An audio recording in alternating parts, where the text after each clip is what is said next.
Hi. We're almost at the end of day 3 of the Jaipur Literature Festival. With me is friend and writer Namita Devidayal. Hi. So, you had a session today. I did.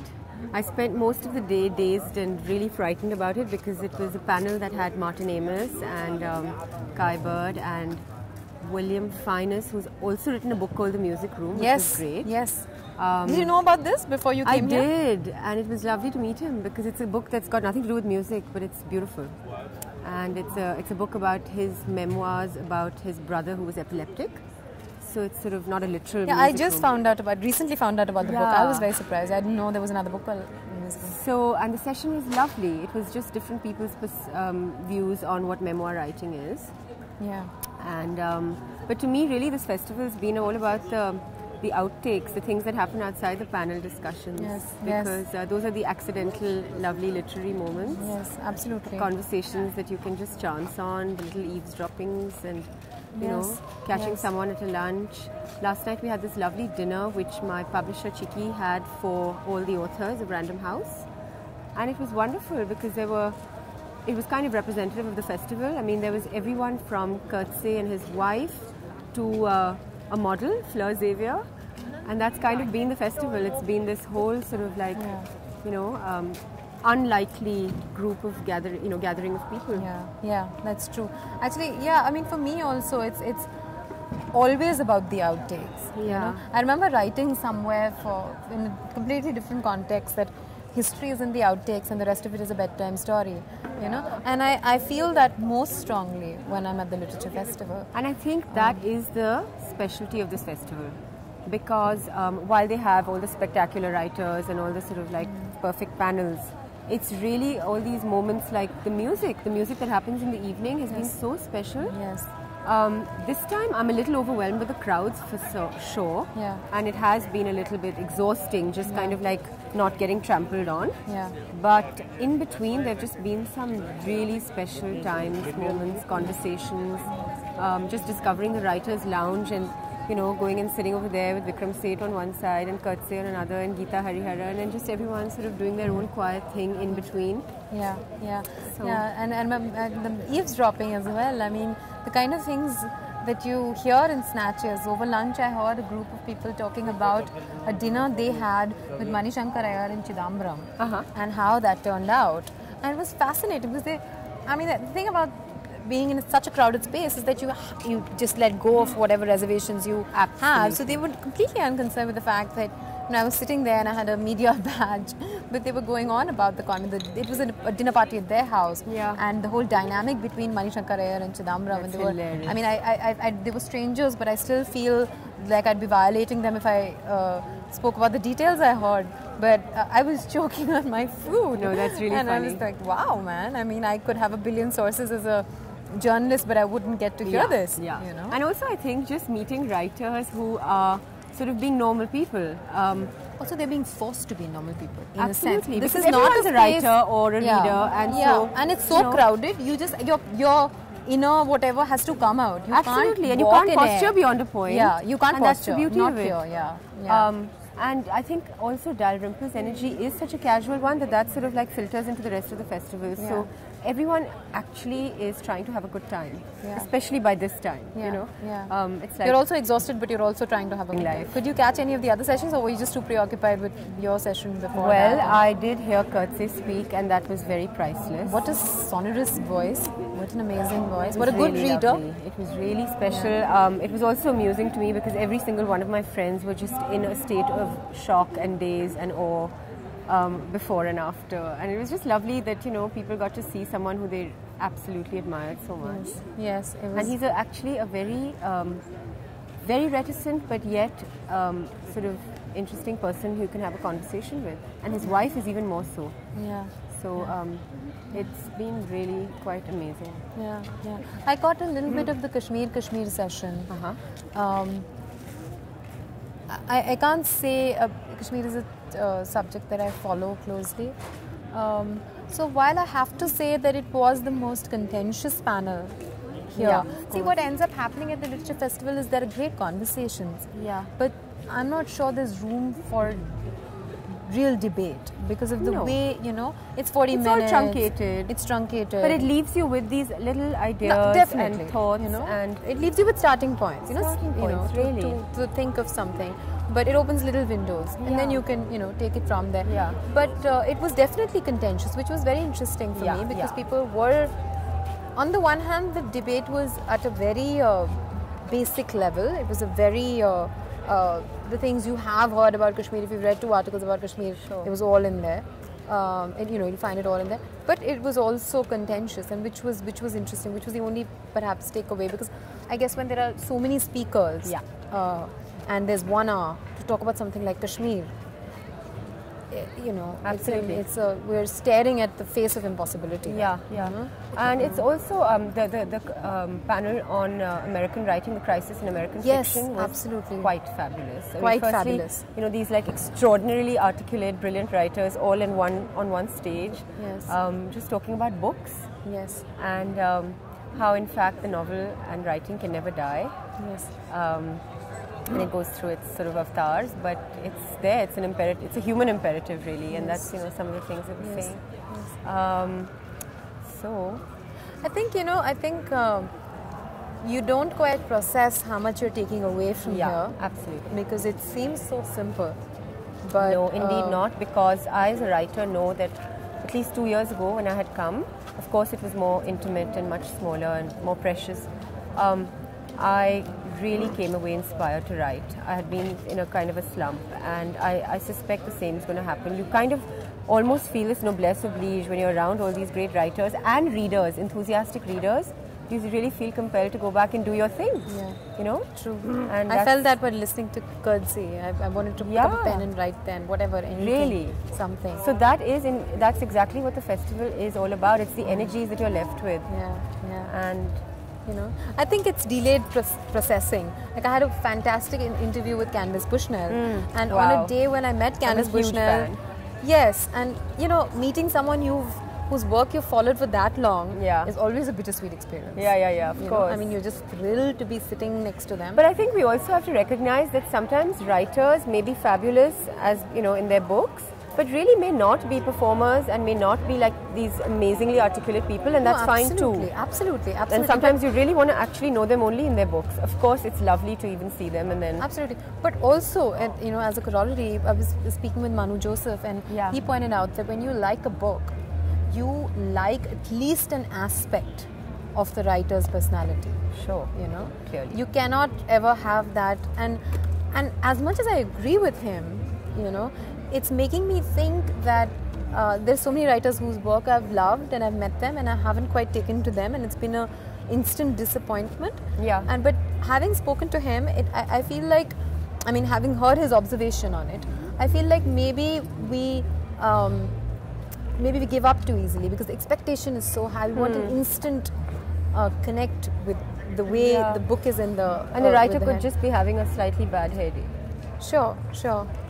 But having said that, my point was that I would honor, if given that, you know, what I would ideally like is to spend the whole day to just process having met Candace Bushnell and had a chat with her.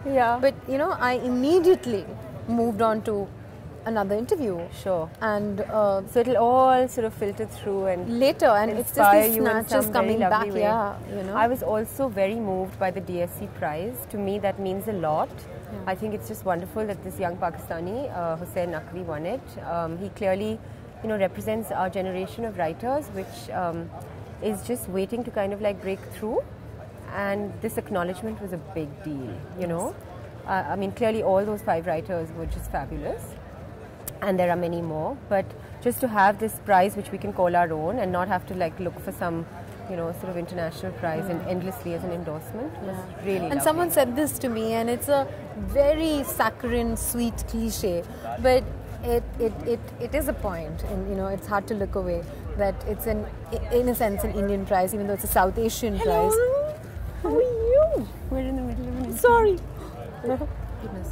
I'm very, very sorry. That's okay. But I will see you. That was also part of the festival, you know. It's just a lot of like, hellos, And that's been quite charming actually, in its own funny, frightening way. Yeah, because we the don't La do it Dolce often. Vita element of the festival. Yeah. It's very new and it's a little daunting and a little irksome, but I think it's actually... okay for a couple of days. No, and not just that, it's kind of cute that books have become glamorous. You know, they've sort of really moved out of that intellectual and pretentious space into something that is like way out there. So maybe they aren't readers, but it's just nice. There's this kind of aspirational element to be at a book festival. Yeah. I think it's the first for India. Yeah, sure. You know? Sure, because even in Delhi, even to date, most book events are at India At a British Council or an ISC. Yeah. So even So though it's you a have very- wine and cheese as part of it, it's not really this. Not. You know, but And this is a festival, and by definition, a festival is a celebration. space of enjoyment and Yes. celebration. So one isn't here to sort of, you know, really enhance one's intellect. That you go home and do when you read the book. But it's really here to sort of, one's here to just participate, celebrate, you know, feel beloved about books and meet people. Yeah, meet people. You know? Yeah. Coming back to the DSC prize, someone pointed out to me that it was an Indian, an award initiated from India, judged by mostly Indians. Almost nominations were Indians, and it was given in Jaipur and was given to a Pakistani. Sure. And, you know, that kind of... It's subcontinental, it's not just Indian. Yeah, it is, and it's a small gesture, but it's nice. It's a very big one, really. Yeah. You know, writers are work in very isolated spaces, and I think And that the prize money, the money and the acknowledgement and the fact that there's this sort of random businessman who's decided to just go out there and be a patron.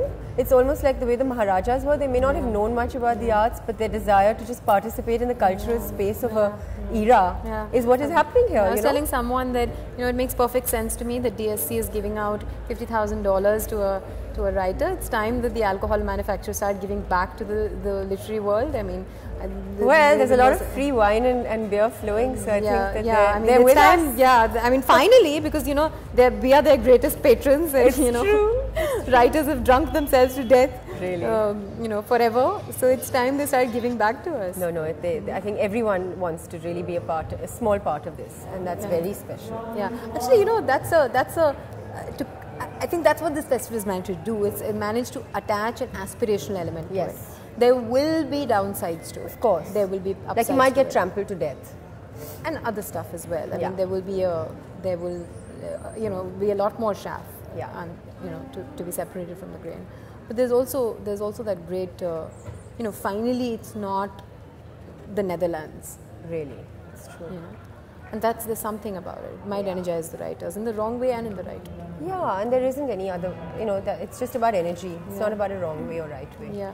No, I mean, the art world went through a similar transition, and some horrible things have happened, but also some amazing things. Yeah. No, when I say wrong way, what I mean is that we are also Indian publishing and at least Indian English literature is going through this for a while now, has been going through this big boom, and there is a lot of stuff that's happening. I mean, there's a lot of stuff that's being published, and one doesn't know why it is published, or, you know, everyone wants to suddenly be a writer, and that can't all be good. I mean, there has to be. But having said that, you know, it's the great churning myth that there will be, when there is churning, there will be a lot of poison that comes out. There will be, there will be elixir that comes out, but the churning is a good thing always. Yeah, and the arts have to be a non-judgmental space at the end of the day. It's really about different voices and narratives that go out and touch different people. Yeah, the only bad thing is the stillness. You know, that when nothing is happening in the exactly. When, you know, and you know, like I said, the churning is always good, whatever comes out of it. And I think this festival very, very deftly manages to combine the high lit and the low lit, and that to me is very important, because there are really all kinds of readers out there, and I don't think one can demean anyone. Yeah. You know? Yeah. What are you looking forward to? Anything tomorrow? I have a session about my new book, Aftertaste, as well as Music Room, with the Shani Doshi, about her book. I actually haven't followed the panel discussions because, like I said, I like to sort of like do the outside things, but I'm sure I'll find something. Well, Kurtz is speaking, so that'll be special. Yes. And I'm sure there's other stuff as well. Yeah, there is. There's always stuff. I mean, everything sounds potentially great. You know? There's popcorn essays Oh, with yes. Anjum and Jayashree and Namita and Kamala. So that might be interesting. I just tend to Yeah. kind of like potter in and then like find something I think I like, and if I make it inside because it's so crowded. I think what I really, and I've said this earlier, but the two things that I really enjoy is the poetry sessions. I always really enjoy, because that's something you don't get to hear much of. Yeah. You know, and there's so much talk of books and novels. Novels are what you hear about the most. So Yeah. there's so much stuff written about them that you're constantly in the know of what's coming and Yeah. what's good, and they're widely available everywhere. Poetry is something that's still not. It's always that one corner in the bookstore, one dusty corner where you'll have 4 books. Even in the best of bookstores, you know, you'll have a vague. Well, you'll always selection. find a seat in the poetry section, so Yes, that's you know, an advantage. Yeah. But it's in this space you get to hear some brilliant poetry, Yeah. and that's always because that's something that's new in a sense. I mean, Yeah. you know, so that's good. And I think tomorrow will also be quieter because a lot of the sort of weekend crowd. Yes, will I'm have actually gone looking off. forward to that. Yes, I'm looking forward to that. The other things that I really enjoy, and which is tomorrow, and so I hope I can catch it, are sessions on books themselves. You know, just the love of books. A lot of the sessions are about topics, like topical in the sense, and writing and stuff. But reading is, very few sessions are about reading. Yeah, and to have a writer talk about reading is Yes, so special. yes. You know, so the books that made me is a session with Ehdaf and Geeta Hariharan, James Kalman, Pauline Melville, so with Sushila Nasta. So that should be great. Yeah. I hope. I'm looking forward to that. Yeah, me too. So yeah, thank you. Thank you. I am voting we film this. Have you seen the Manyata stuff? What is it? What? I think they might have filmed that.